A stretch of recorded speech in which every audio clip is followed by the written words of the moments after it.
बोले महाराज वो कौन सी जड़ी बूटी खाते हो कि मैं मरती रही जन्म लेती रही और आप अजर अमरनासी हो? वो क्या कारण है? वो कौन से नाम का जाप करते हो जिससे आपका ना जन्म होता है ना मृत्यु होती है?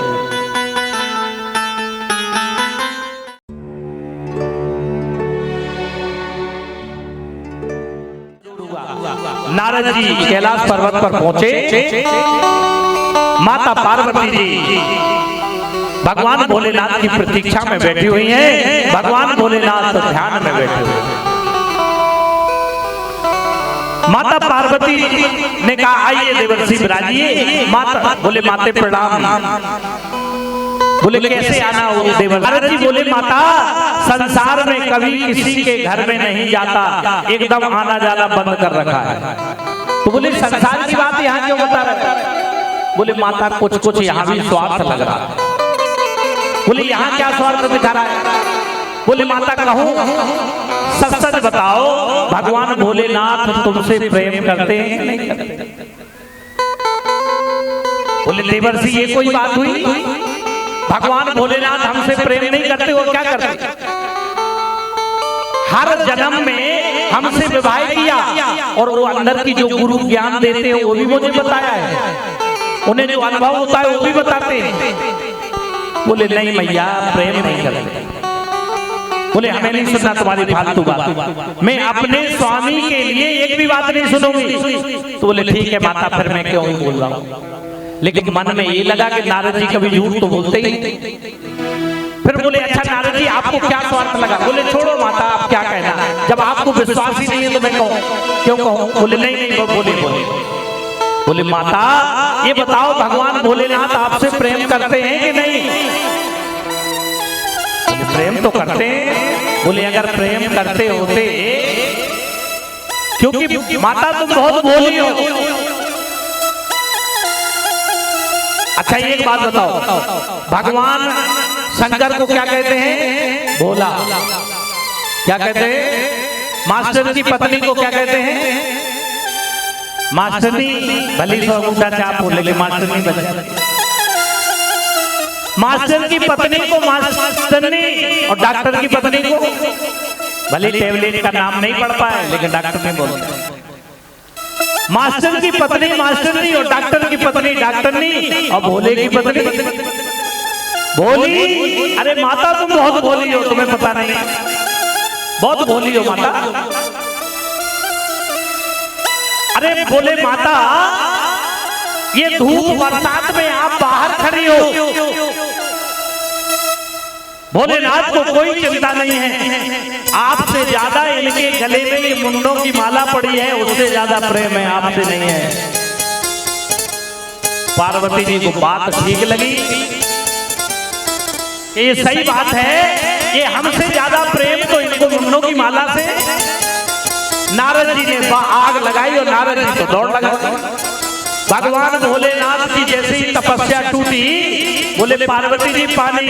बोले सावधान, पानी बाद में मिलेगा, पहले ये बताओ तुम मुझसे प्रेम करते हो कि नहीं? भगवान भोलेनाथ बड़े आश्चर्य में पड़ गए कि अभी तक तो पानी को मांगना नहीं पड़ता था, मिल जाया करता था, आज मांगने में भी नहीं मिल रहा है तो मामला गंभीर है। मांगने पे पानी नहीं मिले तो समझ जाओ कि आज कुछ गड़बड़ है घर में। भाई लोग ध्यान दें, भगवान भोलेनाथ को लगा कि कुछ ना कुछ तो है, तो आंख बंद करके देखा तो नारद जी कैलाश पर्वत से बीड़ा छेड़े हुए और निकल रहे। समझ गए कि कुछ आज नारद जी कर गए। बोले क्या हुआ, पानी तो लाओ। बोले नहीं पहले ये बताओ तुम मुझसे प्रेम करते हो कि नहीं? बोले ये भी कोई पूछने वाली बात है? हर जन्म में तुम्हें मैंने विवाह किया, 108 जन्म हो गए, हर जन्म में तुम्हें मैंने तुम्हारे साथ विवाह किया, तुम कहते हो प्रेम नहीं? बोले अगर हमसे प्रेम होता तो ये गले में मुंडों की माला किसकी? हमसे प्रेम नहीं है, हमसे ज्यादा प्रेम तो ये मुंडों की माला है। तब भगवान भोलेनाथ मन ही मन बड़े प्रसन्न हुए कि आज पार्वती जी तुम्हारा कल्याण होने वाला है। बोले जो ये मुंडों की माला है पार्वती जी, ये और किसी की नहीं है। तुम्हारे 108 जन्म जो गुजर चुके हैं उन्हीं के सबके रूप जब तुम्हारा शरीर पूरा हो जाता है तुम्हारे मुंड को मैं धारण कर लेता हूं। तुमसे मुझे इतना प्रेम है, ये और किसी के मुंड नहीं है पार्वती जी, ये तुम्हारे ही मुंड है। तब तो पार्वती जी को लगा कि अभी तक तो महाराज हम आपको कपटी समझते थे, लेकिन अब तो आप महाकपटी हो। भगवान भोलेनाथ बोले अब क्या बिगाड़ दिया? बोले महाराज वो कौन सी जड़ी बूटी खाते हो कि मैं मरती रही जन्म लेती रही और आप अजर अमरनासी हो? वो क्या कारण है? वो कौन से नाम का जाप करते हो जिससे आपका ना जन्म होता है ना मृत्यु होती है? पार्वती जी की बात सुनकर भगवान भोलेनाथ बोले चिंता मत करो। बोले उसी नाम को बताइए जिसका जाप करती हो। मैं समझ गई, आप मुझे धोखे में रखे, अभी तक क्यों नहीं बताया? बोले पार्वती तुमने पूछा नहीं इसलिए मैंने बताया। सोच श्रद्धावान लभते ज्ञानम, जब तक आपके प्रति आपको भगवान के प्रति श्रद्धा नहीं होगी, उस ज्ञान के प्रति श्रद्धा नहीं होगी, उस 4 श्लोकों के प्रति श्रद्धा नहीं होगी, तब तक कोई भागवत करता ना कोई बताने वाला नहीं है। 108 जन्म तक तुमने पूछा नहीं, मैंने बताया नहीं। राम जन्म में बताना चाहा, लेकिन तुम कह रहे थे कि जो नृप तनय तो ब्रह्म के नारी विरह मति भो।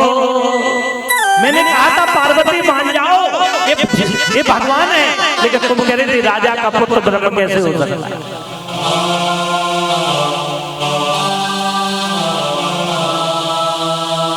पार्वती जी का हाथ पकड़ा भगवान भोलेनाथ ने और कहां ले गए? अमरनाथ की गुफा में। आज सारा संसार अमरनाथ की गुफा में जा रहा है। बाबा बर्फानी के दर्शन करके भाग आता है, लेकिन वो अमर ज्ञान क्या दिया है इसको कोई पूछता नहीं। सब भूल गए। वो कौन सा अमर नाम दिया कि पार्वती जी का 108 जन्म के बाद फिर उनका ना मृत्यु हुई ना जन्म हुआ, बाएं अंग में उनकी आज भी पूजा होती है।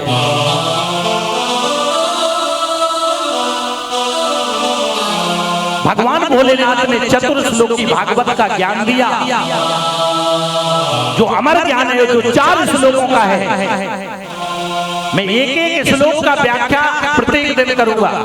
परमात्मा अभी बताया हृदय में है, लेकिन उसका रूप कैसा है? अब हमें स्थान पता नहीं है, रूप पता नहीं, भगवान का रूप कैसा है? भगवान का रूप कैसा है? इतनी माता बहने बेटी, भगवान का क्या रूप है? तुलसीदास जी रामचरितमानस में लिखते हैं, आइए। सहजे प्रकाश रूप भगवान, सहजे प्रकाश रूप भगवान, सहजे प्रकाश रूप भगवान, नहीं तहे बोले बे ज्ञान, नहीं तहे बोले बे ज्ञान, नहीं तहे बोले बे ज्ञान। श्री राम जय श्री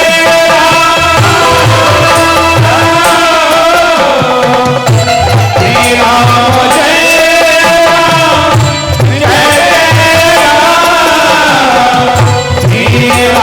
जय जय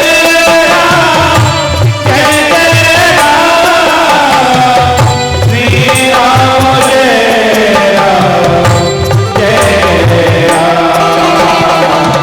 श्री राम जय